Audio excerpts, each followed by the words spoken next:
Hello guys, how are you? I'm Hardeep Singh. Welcome back to your own YouTube channel. IELTS updates and recent exams. For more updates related to recent IELTS exam writing test topics, listening, reading, practice test, and speaking, you can guesswork. Please guys participate in everyday listening and reading practice test to achieve your desired band score in your actual IELTS exam. Please hit the like and subscribe button. Press the bell icon for the upcoming notifications. Don't forget like, subscribe and share my YouTube channel and my Facebook page, IELTS updates and recent exams. Part 1. You will hear a woman phoning the local council about an abandoned vehicle. First, you have some time to look at questions 1 to 6.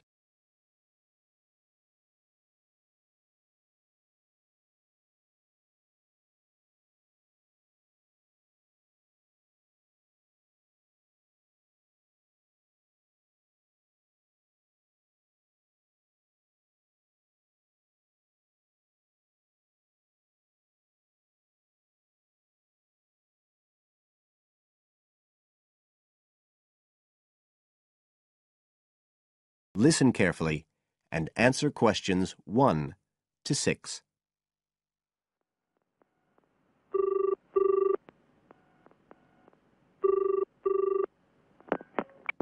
Environmental Health Department, Paul speaking.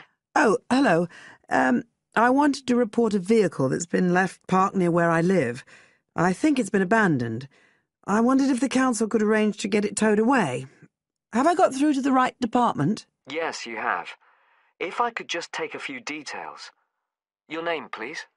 Mrs. Shefford. Thank you. It's not my vehicle, though. I just thought someone ought to report it. No, that's fine. What I need to do is take some details first, then we can decide what to do about the problem. Oh, I see. So the next thing I need to know is your address. Right, it's 41 Lower Green Street, Yes. Barrowdale. And the postcode's WH4 5JP. Fine. And if I could just ask for a telephone number. It's 01778 552387.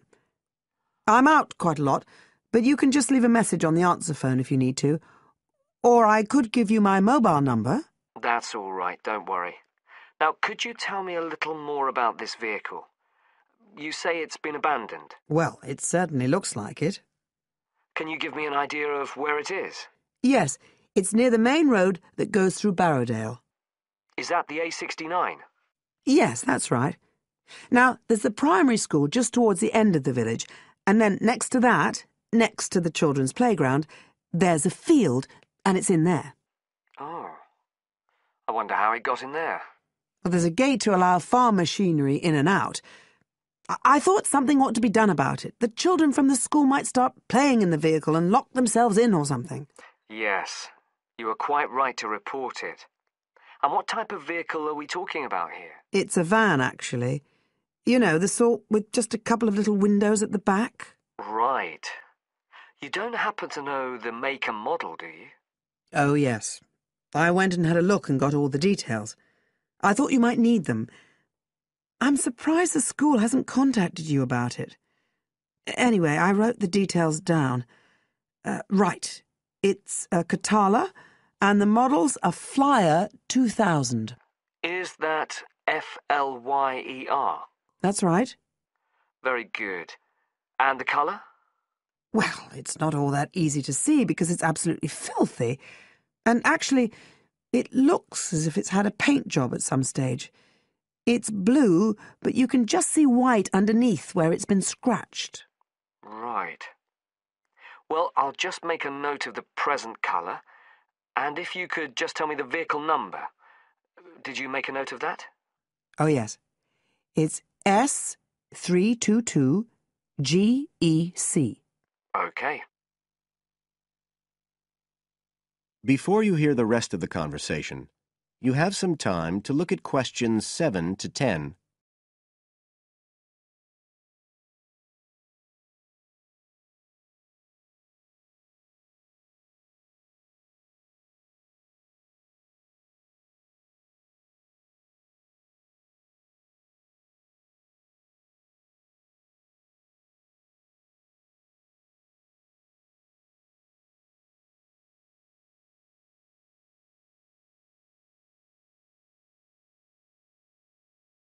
Now listen and answer questions 7 to 10.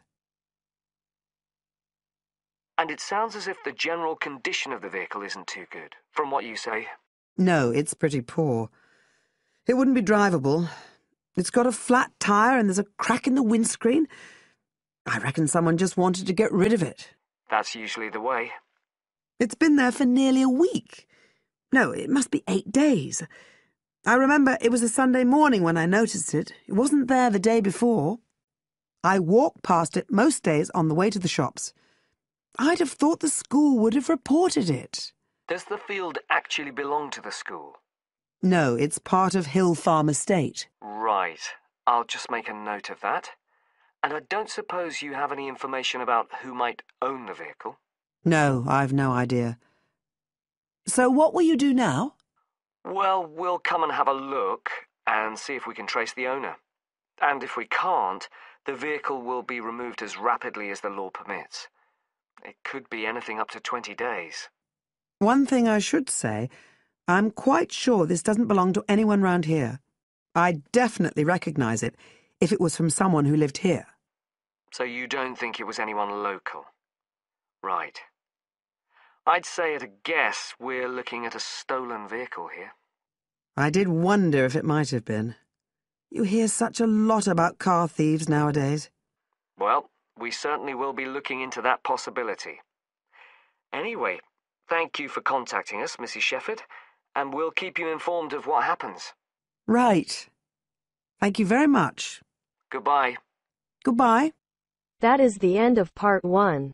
You now have half a minute to check your answers.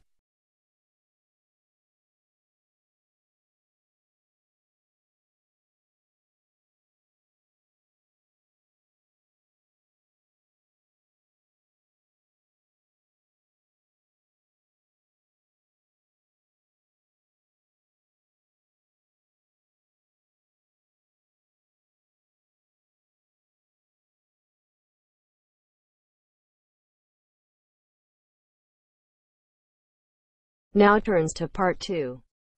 You will hear a tour guide talking to a group of tourists who are visiting a historic town on the east coast of the USA. First, you have some time to look at questions 11 to 17.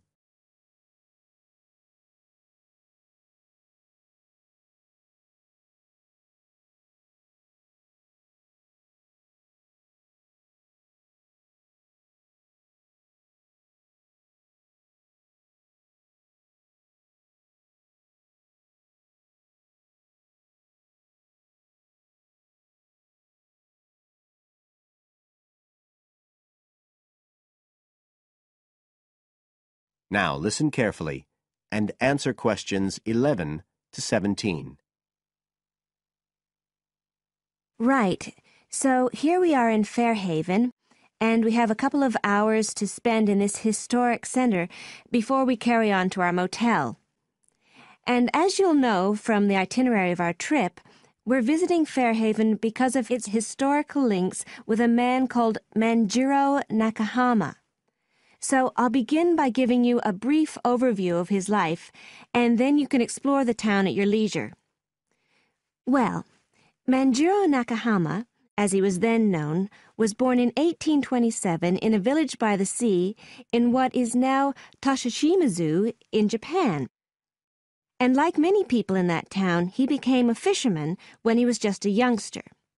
One day in 1841, when he was just 14 years old, he and some others were fishing far off the coast of Japan when they were caught in a storm and shipwrecked on a small deserted island.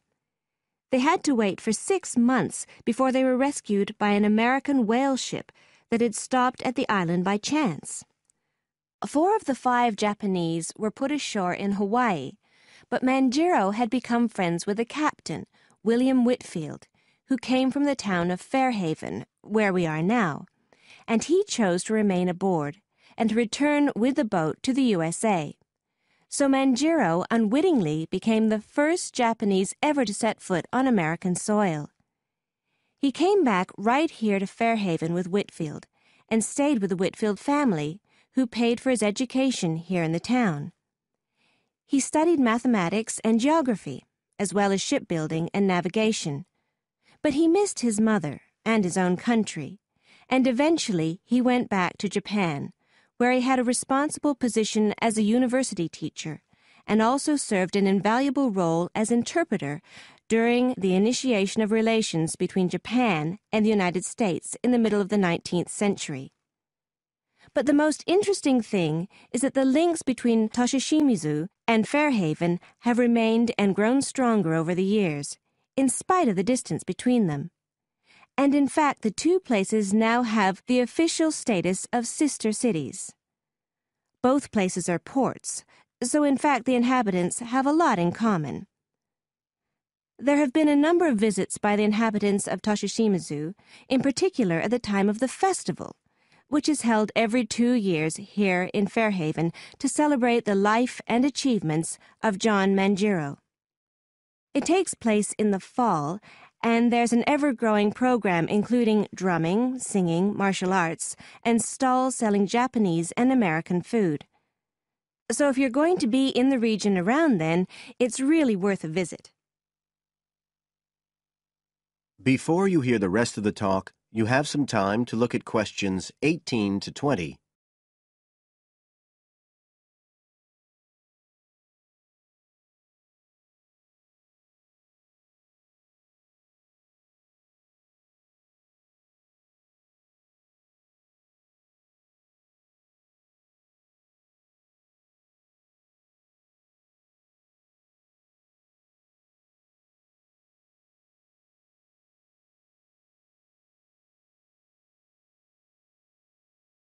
Now listen and answer questions 18 to 20.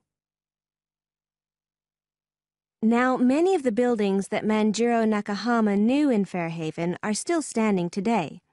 And so if you'd just like to hand round some copies of this map, I'll suggest the best route to follow to see them.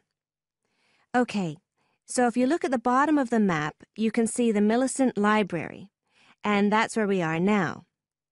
Now, to follow the John Manjiro Trail, you go out of here along Center Street and then head up Main Street until you get to Pilgrim Avenue. Go down there and turn right at the end. Go straight on, and just on the corner with Oxford Street, you'll see a 2-story house. This is the Whitfield family house, and this is where Manjiro first stayed when he came to Fairhaven. It's still a private residence, so please respect the owner's privacy. Okay, now if you carry on along Oxford Street, then turn left at the end, you'll come to North Street, and about halfway down there is what's known as Old Oxford School. This was the very same school that Manjiro attended when he lived here. It was considered to be the best school in town because of the quality of the building. Unusually, it was built of stone, and the quality of the teaching. Nowadays, it's usually closed, except on special occasions. Go on to the end of North Street and turn the corner onto Adams Street. If you follow the road down back towards the library, you go round a couple of sharp bends, and on the second of these, you can see the School of Navigation, which Manjiro also attended. And if you follow the road on, you'll soon find yourself back here at the library. And I'd suggest you spend some time looking around that too, if you have any time left. Right. Now, does anyone have any questions? That is the end of part 2. You now have half a minute to check your answers.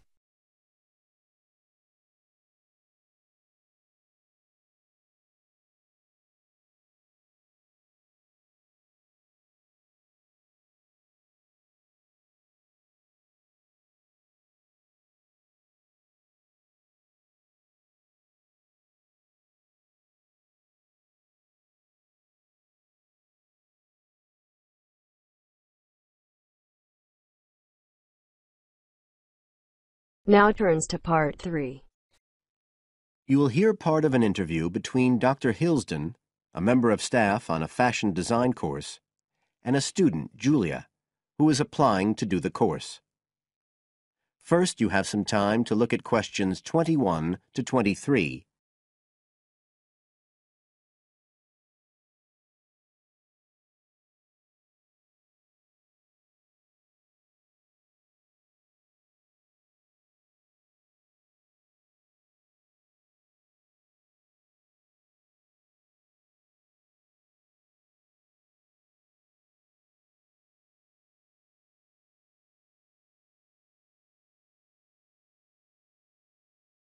Now listen carefully and answer questions 21 to 23. Right, Julia. So, from your CV and portfolio, and what you've already told me, you seem to be very much the sort of person we're looking for on the postgraduate course. So tell me, you finished your fashion design course in London 4 years ago. Did you think of carrying straight on and doing a higher degree at the time? Yes, but there were financial pressures. So I ended up working in the retail industry, as you can see from my CV. And actually, it was a very useful experience. In what way? Well, I was lucky to get the job with Fashion Now. They're a big store. And one of my priorities was to get as much experience as possible in different areas. So that was good because I had the chance to work in lots of different departments. And having direct contact with the customers meant I was able to see how they reacted to innovation, to new fashion ideas. Because with Fashion Now, a designer might show something in New York or Milan, and there'll be something similar in the shop within weeks. So that was probably the most useful thing for me. Right. And so what's made you decide to do a postgraduate course now? Well, while I enjoyed working at Fashion Now, and I learned a lot there, I felt, well, the way forward would have been to develop my managerial skills, rather than my skills in fashion design, and I'm not sure that's what I want to do. Yes. When I was doing my degree in London, I'd been interested in women's wear, but I know that there's been a lot of work done in areas like new fabric construction. And though I'm not intending to go too deeply into the technology, I'd be very interested in looking at how new fabrics could be used in children's wear. So I'd like the chance to pursue that line. Yes, good. And are you at all concerned about what it's going to be like coming back into an academic context after being away from it for several years? No, I'm looking forward to it. But I'm basically more interested in the application than the theory. Or at least that's what I've found so far. And I'm hoping the course will give me the contacts and skills I need eventually to set up my own enterprise. I'm particularly interested by the overseas links that the department has. Yes, many of our students look overseas or to international companies for sponsorship of their projects. You now have some time to look at questions 24 to 30.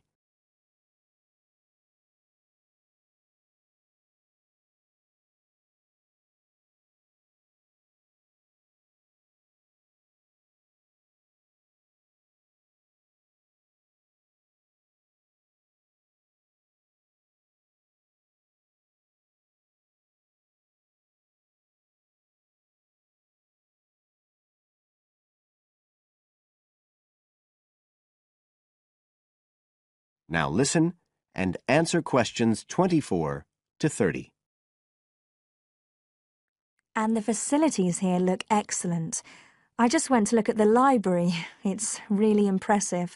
There's so much room compared with the one at my old university. Yes, most students find it's a good place to study. And there are link-ups to other universities, of course, and all the usual electronic sources. The staff run an information skills programme, which we recommend all postgraduates do in the first week or two. Design students find these special collections particularly useful. Yes. Then we have a separate computer centre, which has its own academic coordinator, Tim Spender.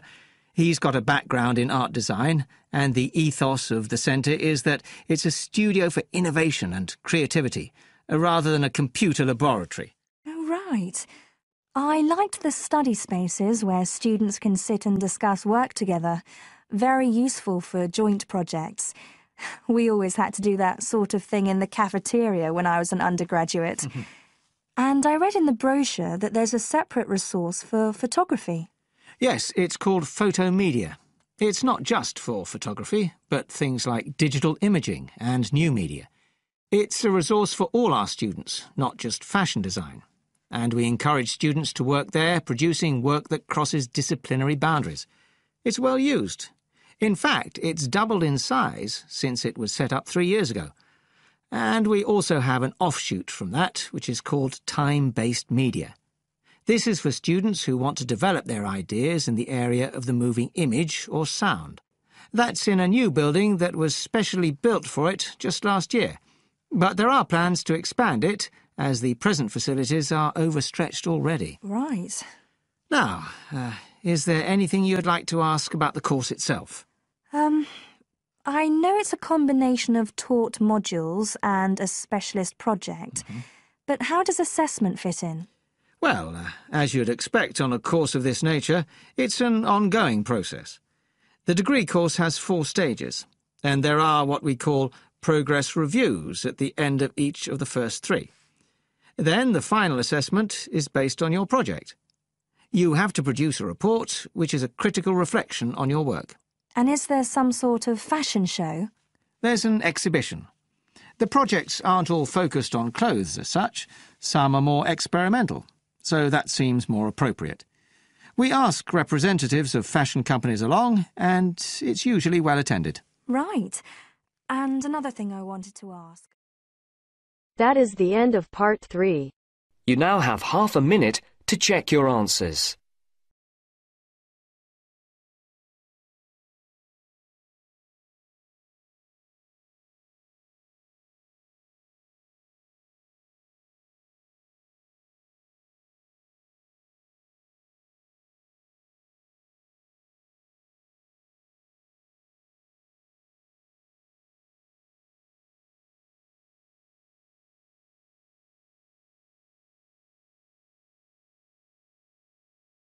Now turns to part 4. You will hear a lecturer talking about the importance of laughter. First, you have some time to look at questions 31 to 40.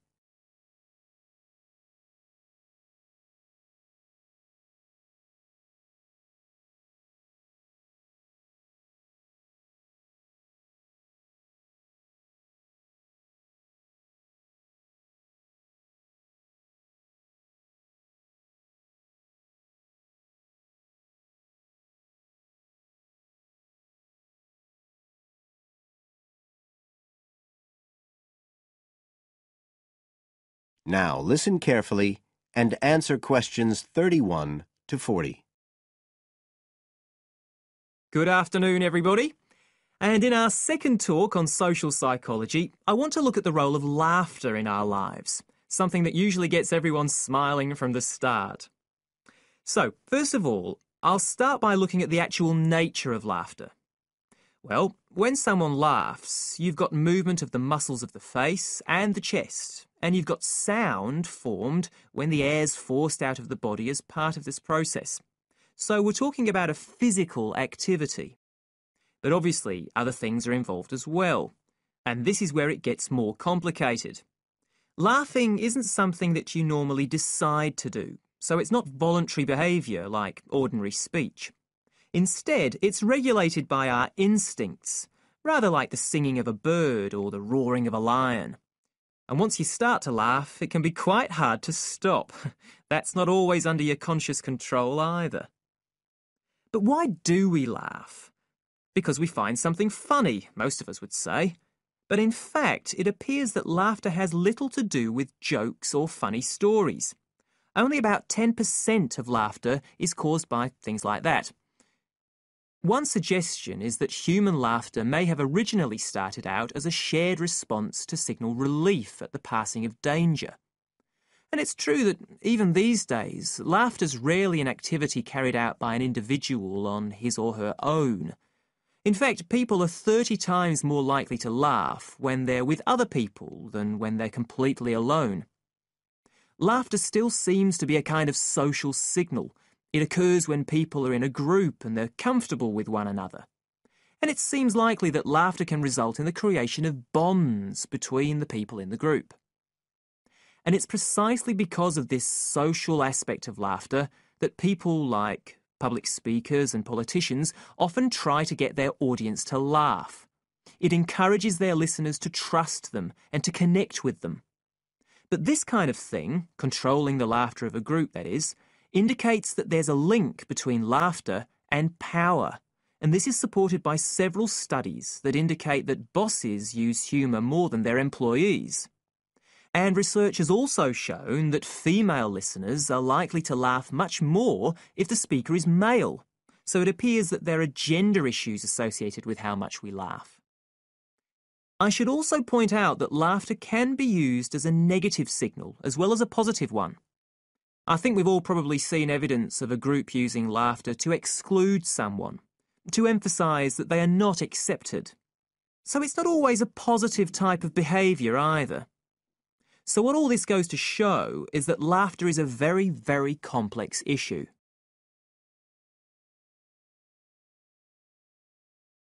It does appear, however, that laughter has definite benefits. If we look first at the psychological aspects, we know that people often tend to store negative emotions such as anger, sadness and fear, rather than expressing them.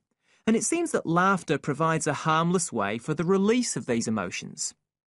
But there are also clear physical effects that have been monitored too. For example, laughter is good aerobic exercise. It speeds up heart rate and respiration and raises blood pressure.